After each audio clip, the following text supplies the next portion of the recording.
বর্তমান সমাজে এমন অনেকের অভিযোগ শোনা যায়, তাদের ঘুম আসে না। বিভিন্ন রিভোটিল 0.5 খাওয়ার পরও ঘুম আসে না। এই অবস্থায় তাদেরকে একটা টিপস দিতে পারি।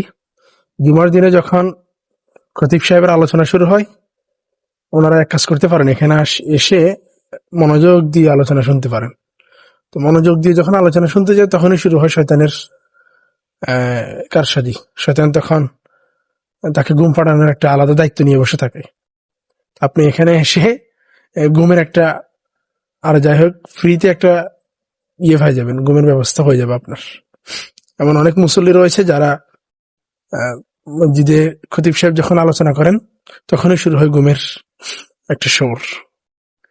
এই অবস্থায় এমন অনেকে রয়েছেন যারা কয়েকবার ঘুম গিয়ে আমার পাশে তো কয়েকজনকে দেখছি যে নাক ডাকছে, নাক ডাকার পরে আবার উঠি, দ্বিতীয় খুতবা দেওয়ার পর থেকে শুরু হয়ে যায় নামাজ।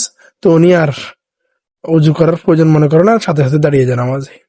এই অবস্থায় প্রত্যেকটা মসজিদে হয় আমার মনে হয়।